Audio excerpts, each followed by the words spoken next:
it's really full. Oh, that's dangerous right there. Hi, welcome to Better Than Food Book Reviews. How's it going, guys? I'm your host, Clifford Lee Sargent. Glad to be back in the City of Angels.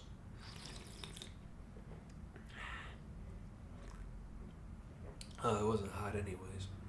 I got home at like 3 or something last night, and I woke up at 6, and so my head is 3 hours behind on the East Coast somewhere near the water. I don't even know where I'm at anymore.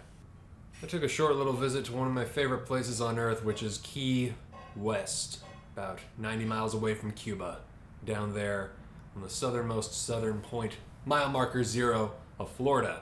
My wonderful mother brought me to Key West when I was 12 years old, and then I think again when I was 15. And that was 12 years ago. And from what I can tell, walking back into that town, which is a very, very small town, just about nothing has changed. The elements of which I love about it really have not changed.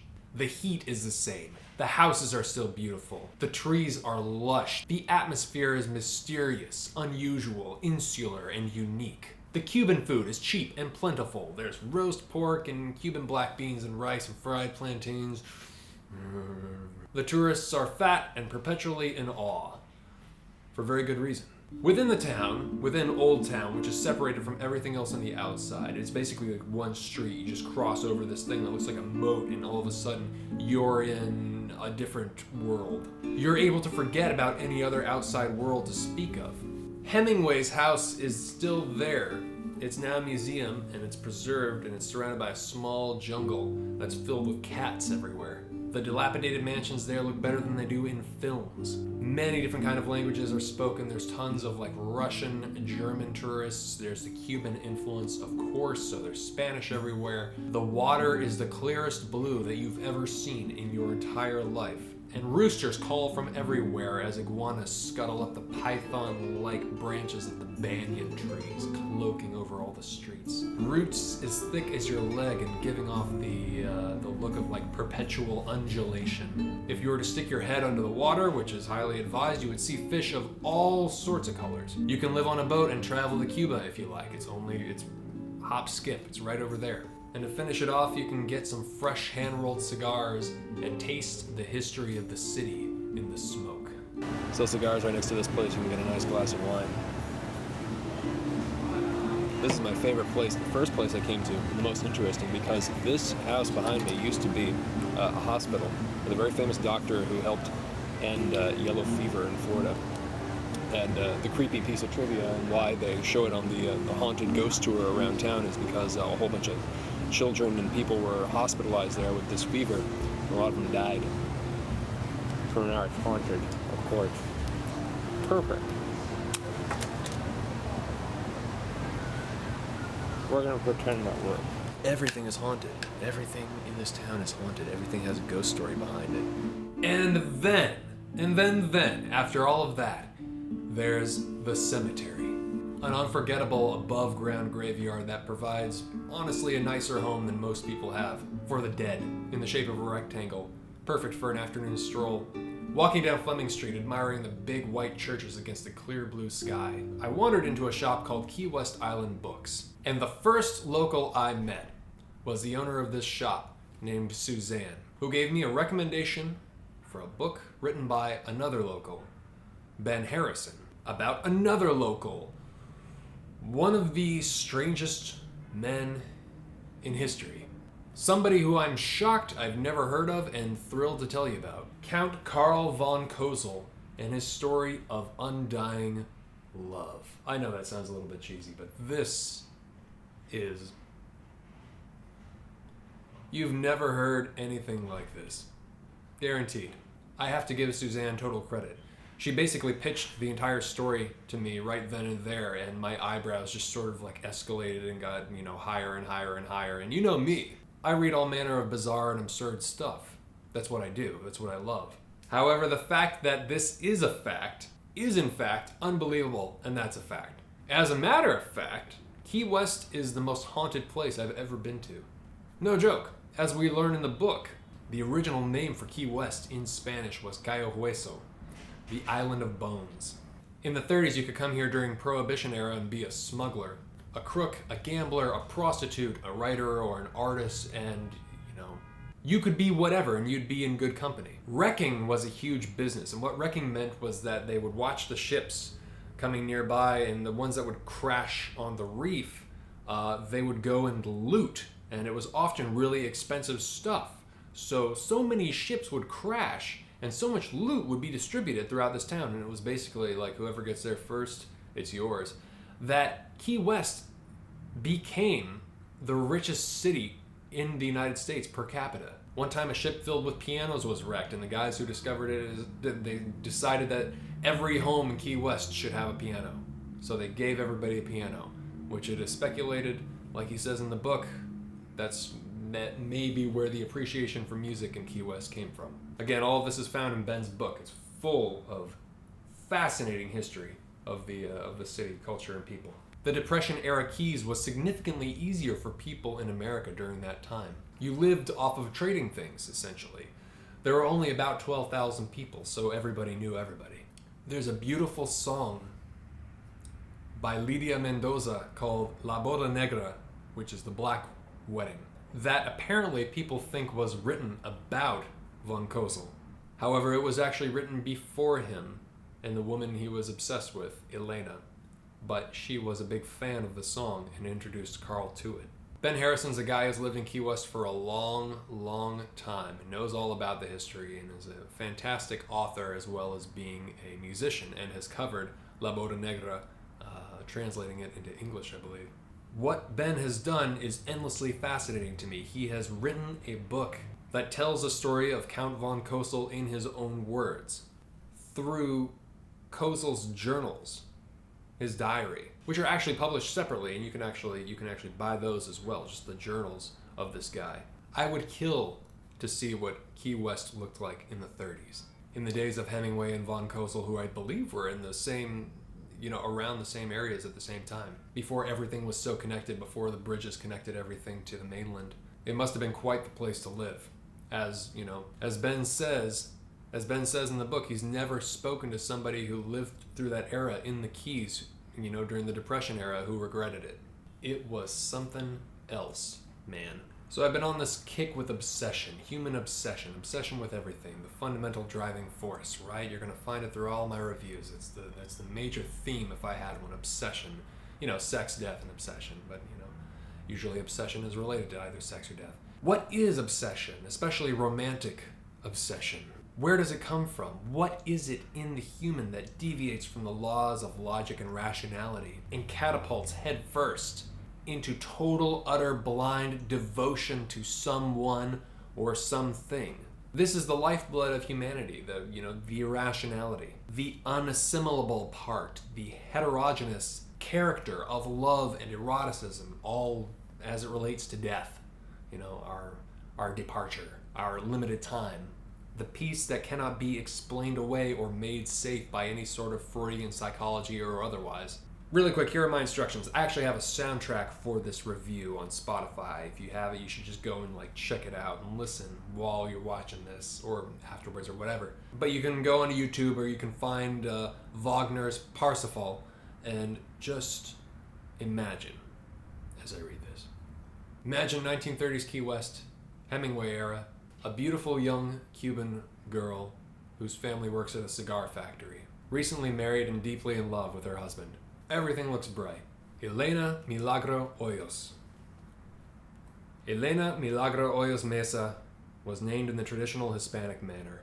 Hoyos was the name she took from her father. Milagro came from her mother, and Mesa she took from her husband when they were married. Of her sisters, Florinda was the eldest, Celia the youngest, and Elena the middle daughter born. All three grew up in Key West, and there is nothing to indicate that Elena's childhood was anything other than normal. Supposedly, her family was well-to-do in Cuba before falling on hard times and moving to Key West to work in the cigar factories. Cubans are known for their love of family, and if you were a fellow Cuban, you were treated like a relative. The chaotic Hoyos household was no exception. Uncles, cousins, aunts cooking, boyfriends, girlfriends, and children constantly coming and going. Loud conversation, laughter, and tears were all part of her upbringing. One thing the people who knew her agree upon, Elena Hoyos, with raven black ringlets of silky hair falling around her shoulders, was very beautiful and the most giving of the three sisters. Now, imagine a German doctor, a German immigrant doctor, a la Eric Satie. A German romantic, the guy who walks around with a cane, not because he's disabled, but because it's just kind of for flair, sort of like peacocking in an aristocratic manner. Respected by the community, known locally as a genius. Very well educated, who meets this young woman and believes that she is the most beautiful creature to walk the earth. The second he draws her blood and looks at her small hands and hears her voice and looks up, he's in love. Head over heels. Entirely consumed, beyond words or description.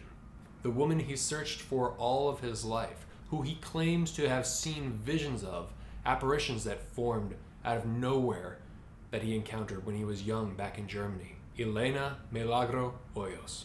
Truly the object of Karl von Kosel's obsession. In the middle of my routine work, I received a call from the head office to go and take a blood test from a young señorita who, as an outpatient, had come for examination. I hardly looked at the patient as I entered the room. The first thing I noticed of her personality as I bent down to take a drop of blood from one of her fingertips, rather than one of her ears, which were too exquisitely lovely to mar, was that her hand was unusually small, its long tapering fingers the loveliest I had ever seen. As the needle struck, the hand twitched a little, and it was then that from my kneeling position I raised up my head for the first time to say, "I'm very sorry to have caused you pain. Forgive me, please." Her face had been hidden by her hand, so that I had hardly seen it as I first entered the room, but now she withdrew her hand to answer me, and I looked into a face of unearthly beauty. The face of the bride which had been promised to me by my ancestor 40 years before. I was so thunderstruck I hardly heard her saying, it didn't hurt much, excuse my nervousness. Her voice was soft and sweet and childlike. It reminded me of a mockingbird's song in spring. She spoke with a Spanish accent, yet her English was cultured and quite good. Having performed the duty for which I had been called, I had no excuse to stay any longer in the room. Feeling very shaky, I arose, and much too confused to say anything, I merely bowed myself out, not knowing whether I was waking or dreaming. So it's basically Kosel's journal entries, his diary, with Ben's commentary, kind of like piecing this all together and taking us for one of the strangest journeys ever. Because, so he meets this woman, and he's infatuated, right? He's completely head over heels. There's just one problem. She's terminally ill. Tuberculosis, irritated obviously by her family's cigar business.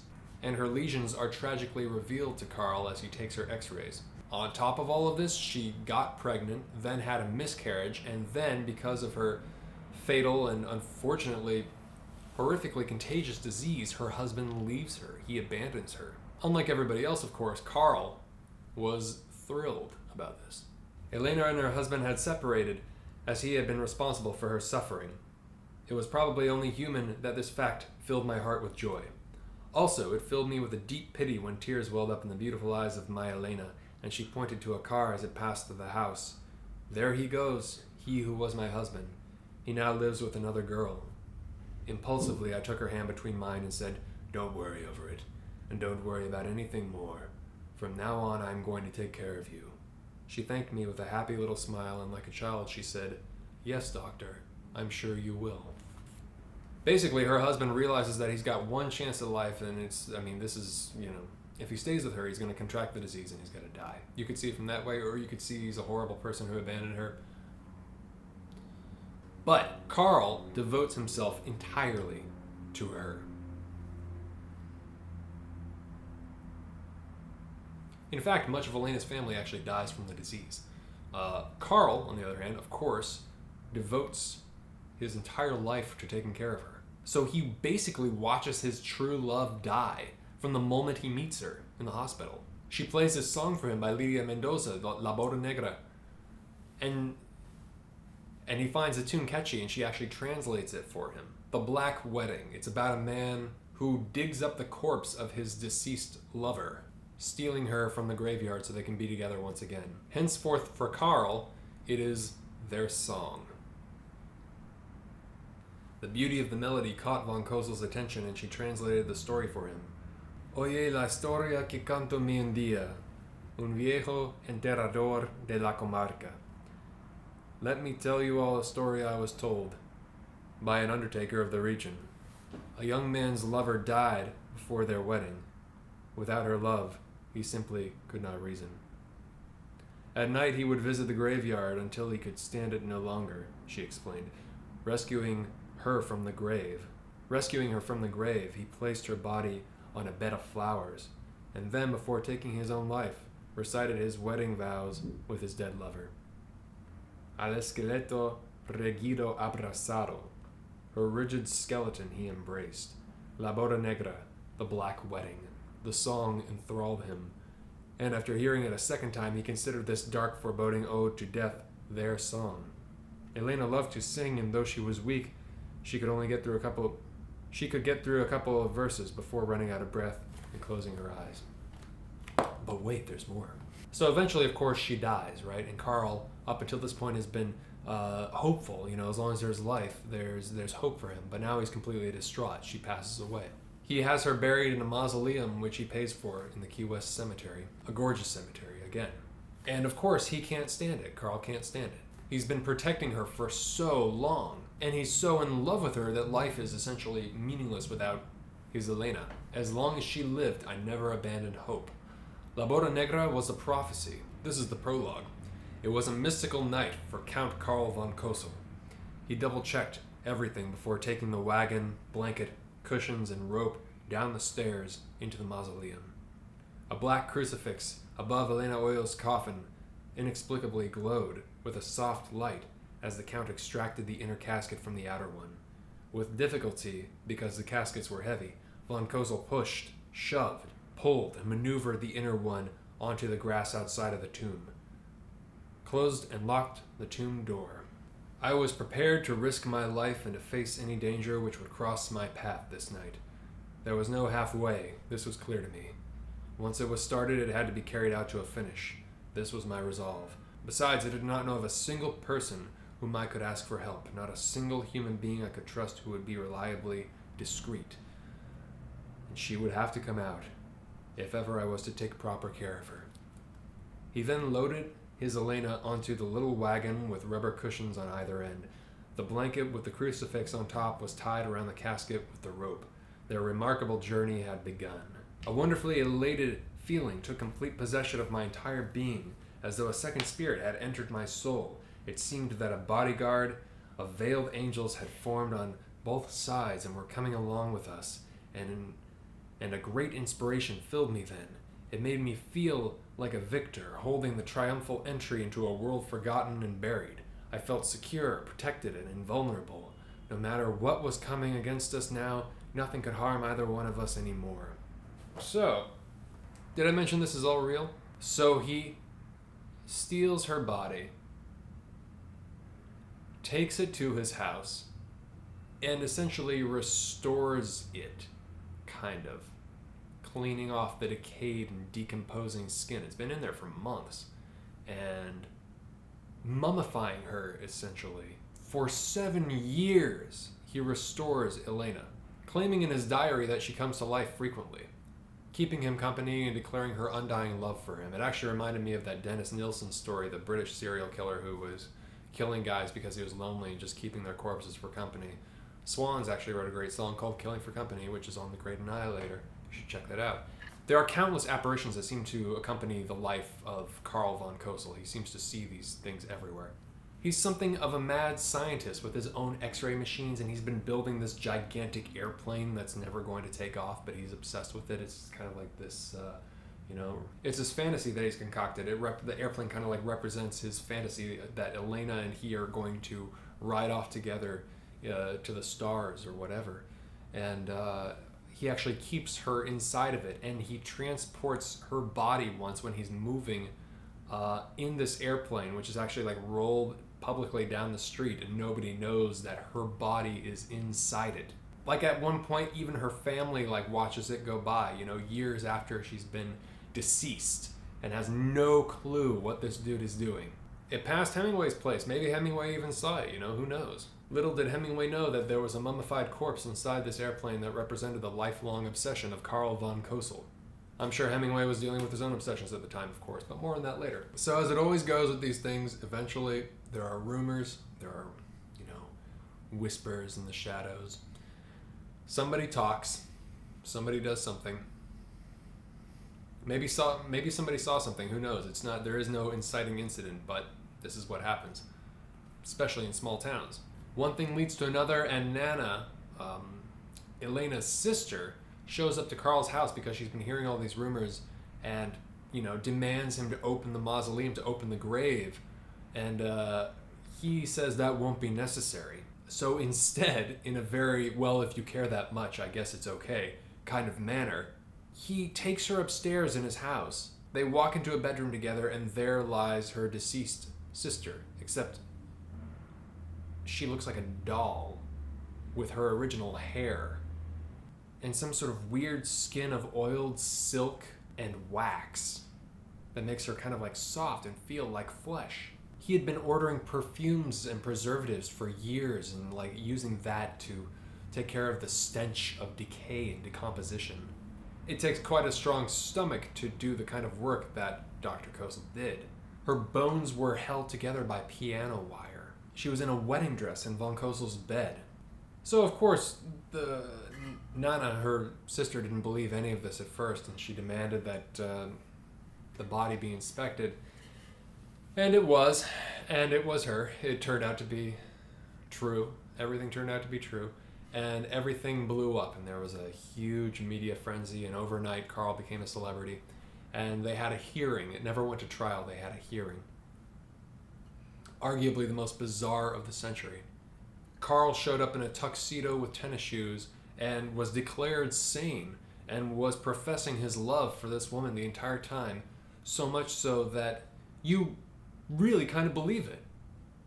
And in a certain light, it is an extremely romantic story. There were women crying in the courtroom, who were listening to him tell the story of trying to restore her and losing her. And it's so sad. It's really, German romantic, totally. The whole Wagner thing. And this was a guy who was a really nice guy. He was a really nice, kind of pillar of the community in a lot of ways. Suzanne, the owner of this bookstore that I went to and found out about all this, she said she met an old woman who came by once and said, "How dare you?" to her. And she's like, "What?" And she's like, "How dare you say things, those terrible things about that nice, wonderful man?" Because she had known him when she was a child and been treated by him. He was a nice guy. People respected him. And he wasn't crazy. Not really. He would play the organ. He would play Wagner on the organ. And he had constructed organs before. He was a romantic, a complete and total romantic. Wagner. He was one of the Count's favorites. The recurring theme of Wagner's Parsifal was that true love cannot exist on earth, and that love in its most divine and complete form could take place only after death. Von Kosel was said to have been an accomplished musician who could play the classics well. Predictably, he composed classics of his own dedicated to his deathly ill bride and played them for her and other members of the staff at the Marine Hospital when the occasion arose. Composing for the decomposing. That was pretty cool. A little bad taste. So the statute of limitations had passed. It had been too long since all this happened. He'd kept her for years. 7 years. So the charges were dropped. It never went to trial. And let's be honest, this wasn't something... They were trying hard not to get this to go to trial. I don't think anybody wanted to touch this. But like I said, it found its way into the media and blew the fuck up. When her second funeral happened, she was put on display, and over 6,000 people came to Key West to see her. Eventually, Carl found emotional and financial support from people from everywhere, all over the country. You wouldn't believe some of the stories of the kindness of strangers that came to support him. Not because he was a necrophiliac, but because he was a romantic, and because they really believed that he did, in fact, love this woman. Plenty of tourists came by and talked to him, and they say, that he put the city on the map. The funny thing is that, I don't think the locals were really that surprised. At least that's the impression I get from Ben Harrison's book, because, they kind of knew all along that something was up. I don't think anybody was that surprised, except for, of course, the poor family of Elena. What they don't know is his actual history, Carl's actual history, because he was prone to all sorts of narrative embellishments, certainly geared towards just making his past very interesting.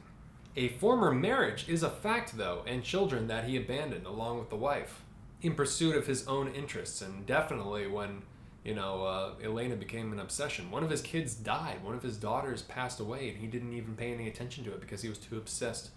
He had, tunnel vision. A genius he may have been, though obviously naive as well, especially emotionally. Insane?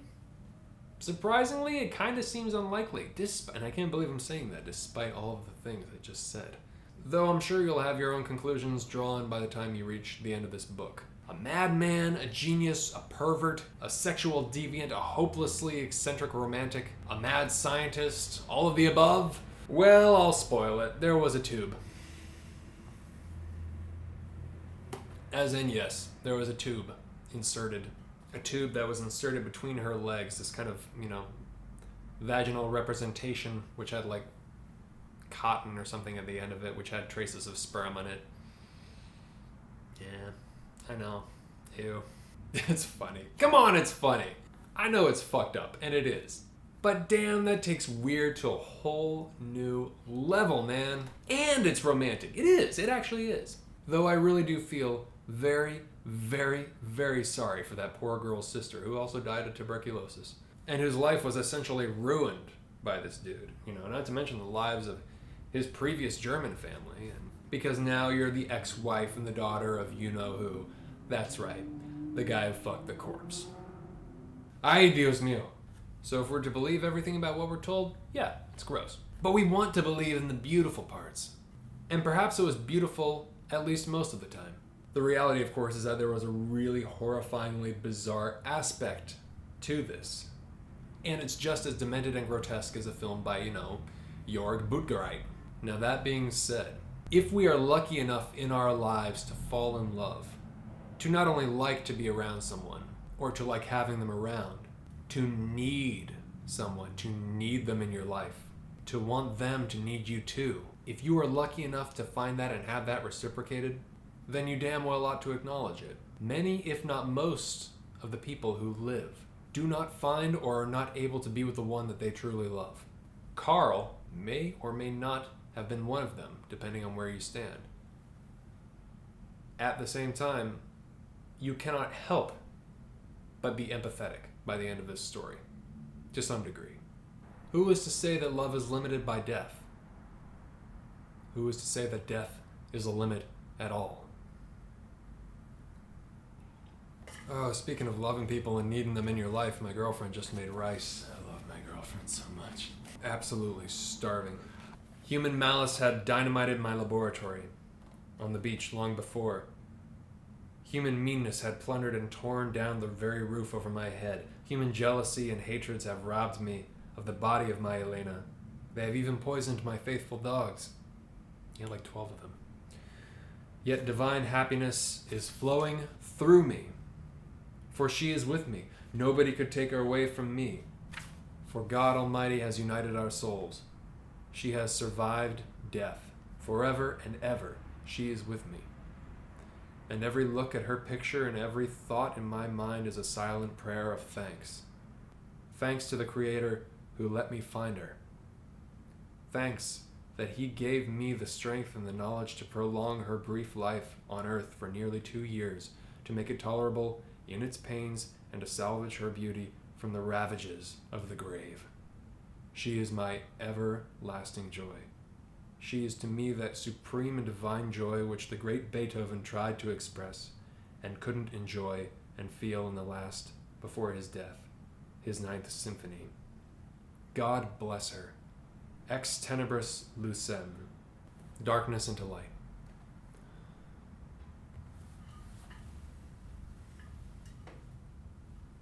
So,